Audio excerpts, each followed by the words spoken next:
আমার প্রিয় এইচএসসি দ্বিতীয় বর্ষের শিক্ষার্থীবৃন্দ, বানেশ্বর কলেজ এবং সারা বাংলাদেশের আমার এই চ্যানেলে যারা এই ক্লাসটি দেখছো সবাইকে আন্তরিক ধন্যবাদ দিয়ে আমি আমার ক্লাস শুরু করছি। আজকে আমরা আলোচনা করব অংশীদারি ব্যবসায়ী হিসাবে বেসিক ক্লাস। প্রতিদিনই আমরা মনে হয় বেসিকেই ঘুরে যাচ্ছি বারবার। তো দেখো, এই অঙ্কটার মধ্যে, এই অংশীদারি ব্যবসায়ের অঙ্কের মধ্যে কি কি তথ্য থাকে।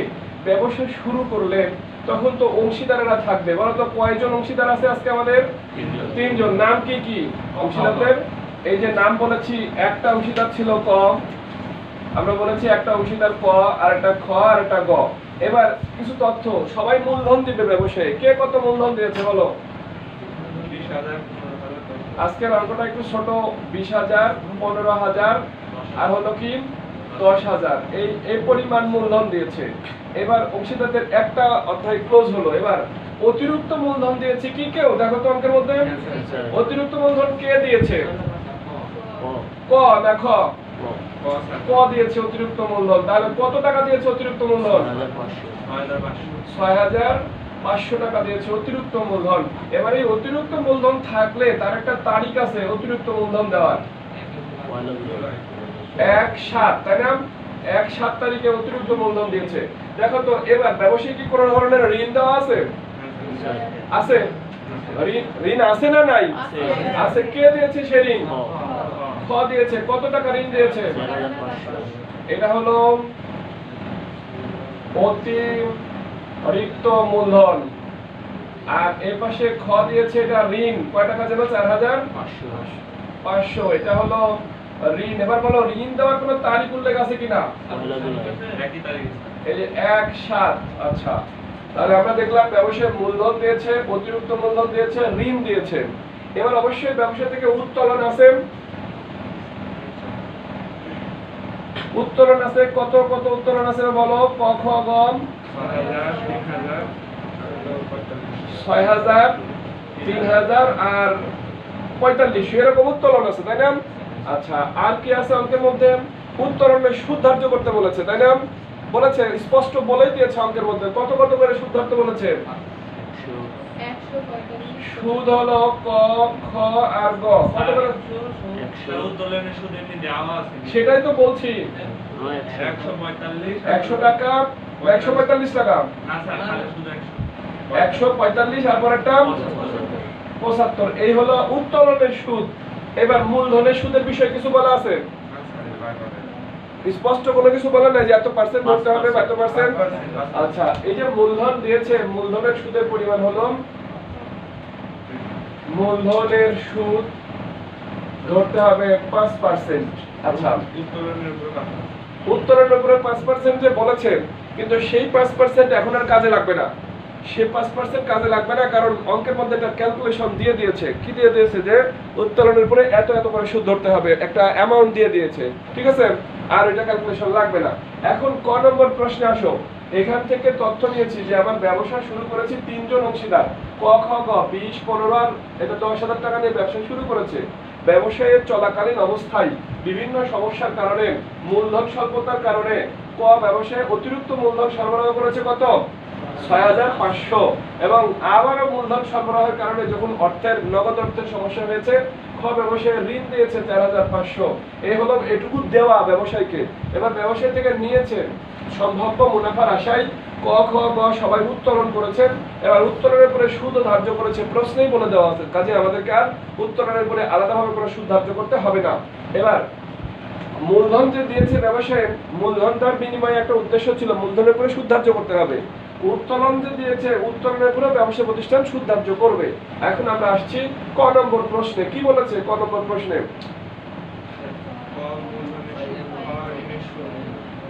কয়ের মূলধনের সুদ, তাই তো?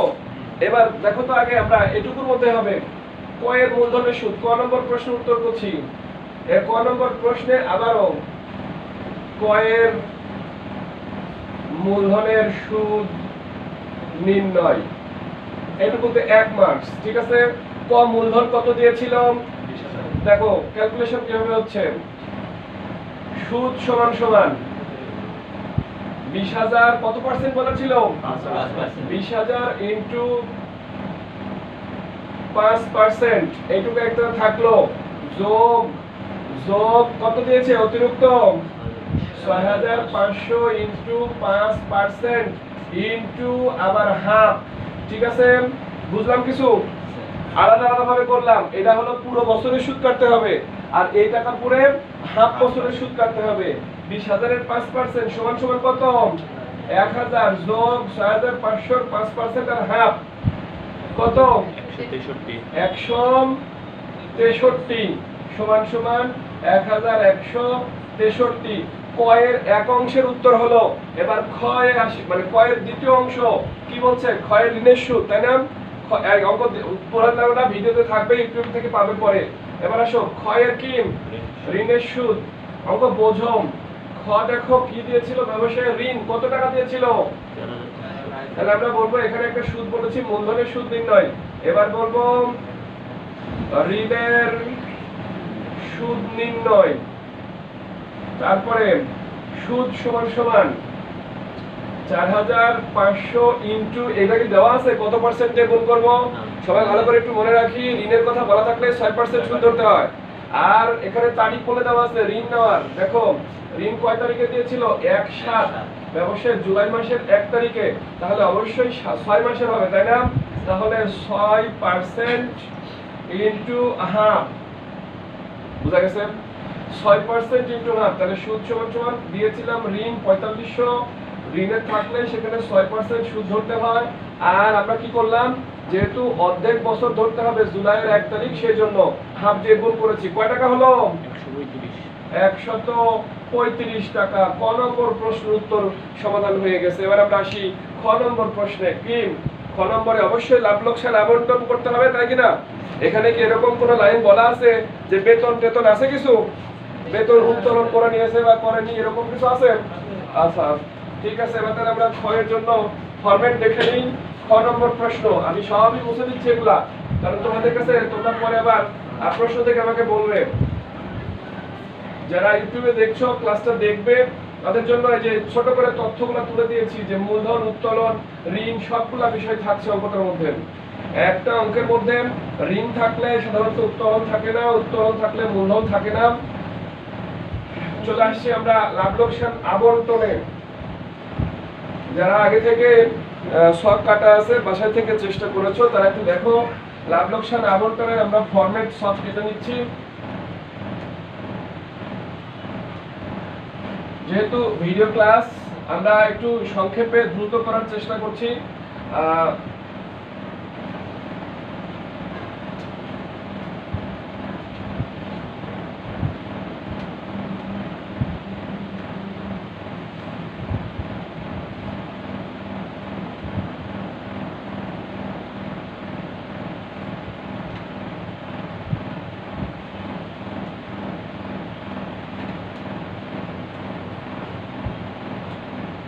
লাভ লোকসান আবন্টন হিসাব, এটা সাধারণত 31/12 তারিখে করতে হয়।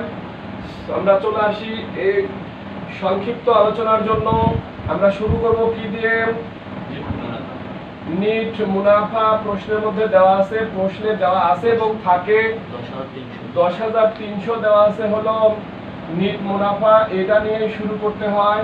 এবার আমাদের অঙ্কের প্রসেস হলো উত্তোলনের সুদ, অন্য বিনিয়োগের সুদ, যে কোনো আয় থাকলে এই আয়ের পাশে যোগ হবে।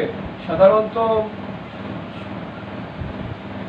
উত্তোলনের সুদ আমরা জানি 3 জন ব্যবসা শুরু করেছে, ক খ গ। উত্তোলনের সুদের কথা প্রশ্নে বলে দেওয়া আছে। ক কত টাকা?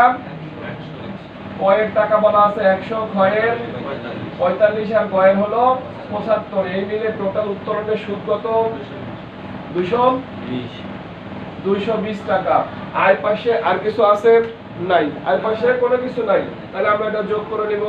তাহলে আমার হলো 10,520 টাকা। এই হলো আয়ের পাশ। এবার আমরা দেখব আমাদের ব্যয়ের অপশনে, ডেবিট অপশনে, যে আমরা এখানে সাধারণত শুরু করি হলো মূলধনের সুদ নিয়ে। মূলধনের সুদও এরকম ভাবেই ক খ আর গ। মূলধনের সুদ আমাদের প্রথমটাই বের করা আছে, ক এর বের করা আছে 1163 টাকা। ক নম্বরের সুদ ক এর বের করা আছে 1163, তাহলে পরের গুলা শুধু 5% কাটলেই হবে। পরে মূলধন যা, তারপর 5%, কত?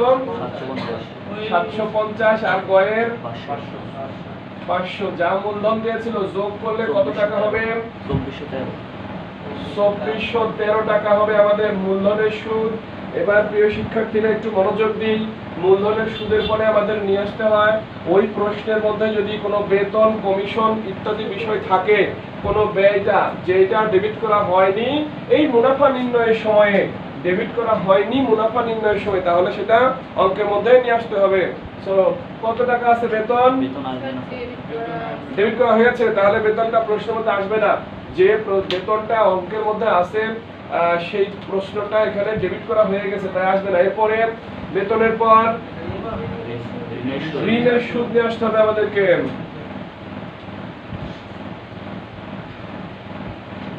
ঋণের সুদ, এই ঋণের সুদ হলো ক্ষয়ের ঋণের সুদ।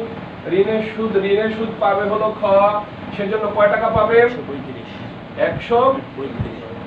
135 টাকা হলো ঋণের সুদ। আর কিছু আছে ব্যয়? আর ব্যয় নাই। দেখো মোট মূলধনের সুদ, ঋণের সুদ, আর যদি প্রশ্নের মধ্যে বলা না থাকতো যে ডেবিট করা হয়ে গেছে, তাহলে আমরা বেতনটাকে এখানে নিতাম, কিন্তু ডেবিট করা হয়েছে আর নিব না। এখন আমরা 10,520 থেকে মাইনাস করব 2413 আর 135, তাহলে পেয়ে যাব হলো মুনাফার অংশ।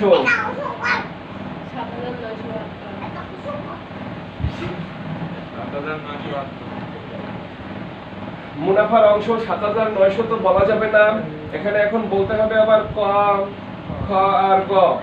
আচ্ছা, ক, খ, গ। এবার আমরা বলবো পুরো যে অঙ্কটা, এই যে মুনাফা হলো কত জন বললে? 7,972 এরকম। আচ্ছা, 7,972 টাকা মুনাফা আসছে কি করে? মোট আয় 10,520, সেখান থেকে যে ব্যয়গুলা বাদ দিলাম, অবশিষ্ট থাকবে, কিন্তু আমরা এটা ক, খ যোগ করে নিব হলো 7,920 টাকা। এটা এই পাশে দেখাতে হবে যে ক, খ, গ কত পাচ্ছে। এবার ব্যবসায় অনুপাত দেওয়া আছে, কত কত অনুপাত দেওয়া আছে? 2:2:1। অঙ্কে অনুপাত দেওয়া আছে, কিভাবে লাভ বন্টন হবে? 2:2:1। তাহলে আমরা যদি এভাবে বন্টন করি, মোট 2 2 4 1 5, তাহলে ক পাবে হলো, ক পাবে যে 7,972 টাকা।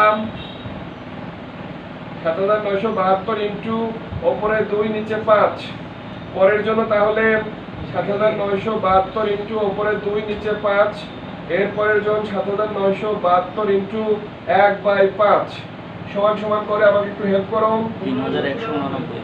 সবাই বললে হবে না? 3,189। পরের জন্য তাহলে 3,189 এবং 1,594। এবার 9 9 18 আসলে কত হচ্ছে? মিলেছে? আচ্ছা, 72। একটা দাগ দিয়ে আমরা এর পাশে পার করে দিব মুনাফার অংশ। এবার দেখবে লাভ লোকসান আবন্টন হিসাবের দুই পাশে সমান হয়ে গেছে 10,520 টাকা। প্রিয় শিক্ষার্থীবৃন্দ, এত সহজ অধ্যায় একটু মনোযোগ দিলেই আমাদের পক্ষে অঙ্কটাই 4 এ 4 মার্কস পাওয়া সম্ভব। তাহলে আমরা এই ক্লাসটা দেখলাম, এটা কত নম্বর বোর্ডের প্রশ্ন ছিল যেন? ঢাকা বোর্ড 2015 সালে এই প্রশ্নটা এসেছে। তোমরা যদি কেউ বইয়ের সাথে মিলাতে চাও সেটা মিলাতে পারবে, অনেকগুলো তথ্যবহুল অঙ্ক এটা। এবার আমরা চলে আসবো অংশীদারদের মূলধন হিসাবে। 3 জনের চেয়েছে নাকি 2-1 জনের চেয়েছে? তাহলে আমরা একটু অংশীদারদের মূলধন হিসাবের শর্ট কাটি।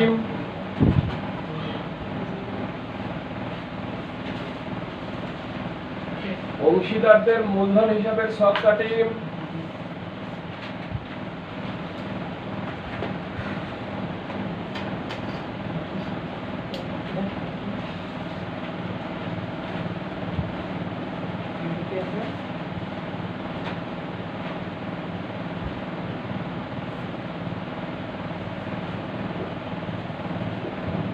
এবার তারিখ লাগবে।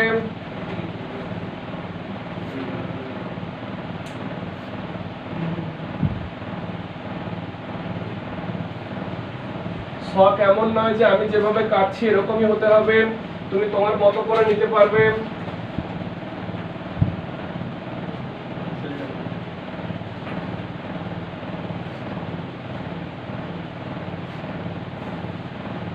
কিন্তু এই যে ডেবিট আর ক্রেডিট যেন এভাবেই থাকে, এটা আবার পণ্ডিতি করা যাবে না।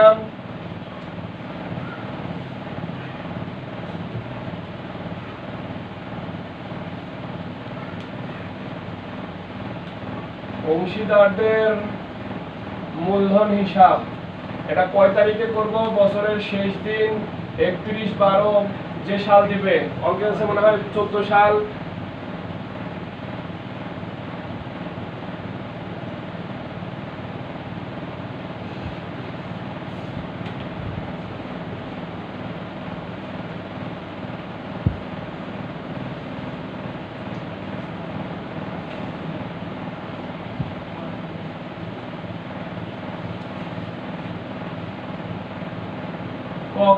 তিনজনের নাম বসাইছি। আমরা বছরের শুরুর দিন যখন ব্যবসা শুরু করেছিলাম তখন কত টাকা মূলধন নিয়ে ব্যবসা শুরু করেছিলাম? তাহলে ওই তারিখ ছিল 2014, 15, 20। তোমরা যেটা যারা মনে করো যে সালের প্রশ্ন সেই সাল অনুযায়ী 2014 জানুয়ারি মাসের 1 তারিখ, তাহলে জানুয়ারি 1 ওই তারিখে আমরা শুরু যখন করব তখন বলবো হলো ব্যালেন্স বিডি। ব্যালেন্স বিডিতে যে যত টাকা নিয়ে শুরু করেছিলাম এটা কত? 20। প্রথম জন 20,000, দ্বিতীয় জন 15,000, পরের জন 10,000 টাকা নিয়ে ব্যবসা শুরু করেছিলাম। বছরের মাঝামাঝি সময়ে কি করেছি? এটা হলো জুলাইয়ের 1 তারিখ। এটা নগদ বলে নিয়ে আসলে ভালো হয়। নগদ টাকা মূলধন স্বরূপ দিয়েছিল কত টাকা? 6,500 টাকা। এরা কেউ দেয় নাই। এবার খাওয়া দিয়েছিল কি একই তারিখে? জুলাইয়ের 1 তারিখ কি দিয়েছিল? ঋণ দিয়েছিল। কে দিয়েছিল? খাওয়া দিয়েছিল। কত টাকা? 4,500 টাকা দিয়েছিল। কেউ তাই কিনা? হ্যাঁ, যদি অঙ্কের মধ্যে ঋণ নিয়ে আলাদা কথা বলা না থাকে ঋণকে নিয়ে আসা যাবে। যদি ঋণ হিসাব প্রস্তুত করো এইটা না বলা থাকে অঙ্কের মধ্যে, যদি ক খ বা গ ক ক কোথাও ঋণ হিসাব প্রস্তুত করো খতিয়ান এটা না বলা থাকলে ঋণ নিয়ে চলে আসবে। ঠিক আছে? আচ্ছা, এরপরে বলো ঋণ তো হলো। এখন বলো, আচ্ছা গাইডে নাই, বাদ দিচ্ছি।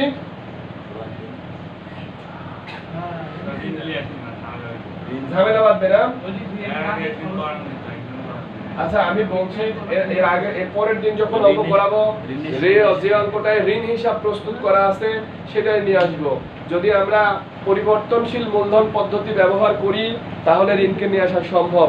আরেকটা বিষয় হলো যে হিসাব বিজ্ঞান পদার্থ রসায়নের মতো এত তোমার পিওর বিজ্ঞান নয় যে যেটাকে বলতে হবে এই কাজটা আমি করলাম আর আমি হলো আল্লাহর পক্ষ থেকে ওহীপ্রাপ্ত, যা করলাম তাই ঠিক, এরকম না। তুমি নিজের মন্তব্য বসাতে পারবে, নিচে বলে দিবে যে এইটা এখন গাইডে এইটাতে এই আছে, ওই স্যার ওইরকম করে করাইছে বিধায় হবে না, এমনটা নয়। তুমি তোমার যুক্তিটা নিচে পেশ করতে পারবে, এই জ্ঞান এই সক্ষমতাটুকু তোমাকে দিয়েছেন।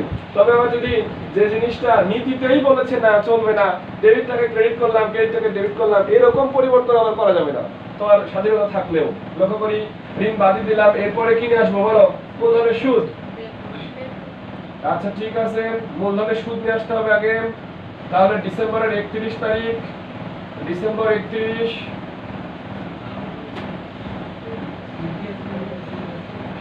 মূলধনের সুদ নিয়ে আসো। কয় টাকা করে কে পেয়েছিল? কত? 1163। পরের জন 750, পরের জন পুরোপুরি 500। মূলধনের সুদ হলো। এবার ঋণ তো নিয়ে আসলে না, কিন্তু ঋণের সুদ নিয়ে আসবে না। ডিসেম্বর 31 কি করব? ঋণের সুদ নিয়ে আসলাম 135 টাকা।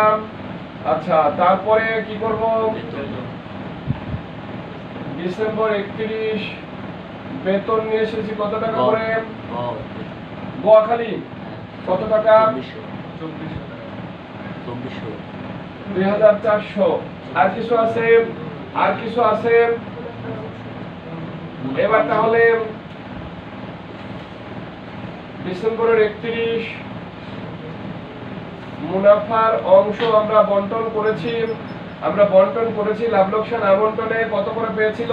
3189। 3189 আর ইনি পেয়েছিল 1594। আর কোন তথ্য বাকি থাকলো না, যোগ করবো আমরা। 30,852। মোট পাবে 30,852। আচ্ছা, পরের জন কত পাবে? 20,274। 20,274। এর পরের জন 14,494। 14,494। আচ্ছা, আর পরে যোগ করে নিও। এমন হতে পারে একটু যোগে বিচ্যুতি ঘটতে পারে, তোমরা করে নেবে, আমি তোমার সিস্টেম শেখানোর দায়িত্ব। এরপরে আসো, এখানে চলে আসি, উত্তোলন করা ছিল কিনা অঙ্কে? 2014 সাল বসাইছি ওখানে। ডিসেম্বরের 31 তারিখ কি বলবো? উত্তোলন কত করে উত্তোলন করেছিলাম সবাই? 6,000, 4,000, 3,000। 4,500। আর ক কত? 3। আর এটা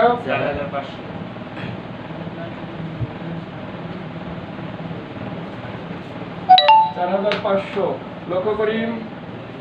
এরপরে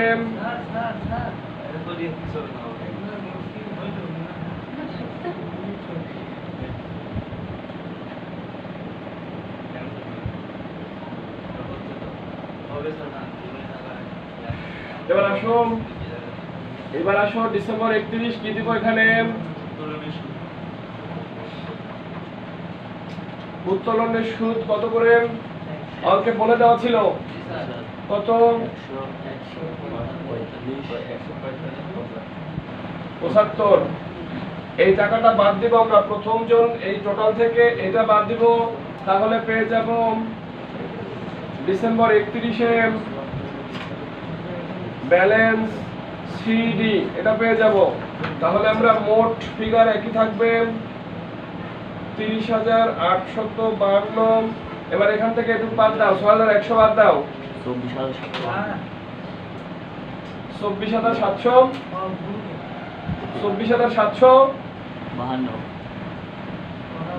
এরপরের জন দেখো তো, মোট হলো 20,274। সেখান থেকে বাদ দিয়ে আমরা 3,045। হ্যাঁ, এটা এই যোগফল।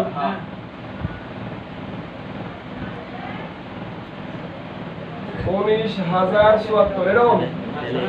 আর যোগটা তোমরা একটু পরে আবার ঠিক করে নিও। আমাদের যেহেতু সংক্ষিপ্ত ভিডিও ক্লাস, এর মধ্যে যদি আমরা বারবার এরকম যোগ কারেকশন করতে যাই তাহলে সময় অনেক বেশি লেগে যাবে, ছাত্রছাত্রীদের মেগাবাইট ফুরায় যাবে, দেখবে না। লক্ষ্য করো, এখান থেকে এইটুকু বাদ দিলে থাকছে 24,752। পরে আসো 20,274 না এখন 19,000 হয়ে গেল।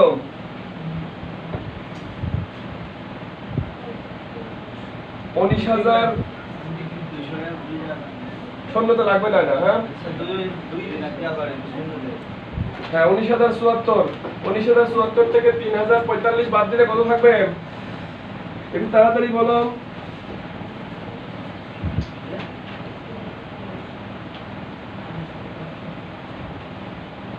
মেগাবাইটের দাম নাই না? কিনে পড়তে আসো সবগুলা, ক্যালকুলেটর নাই কারো কাছে?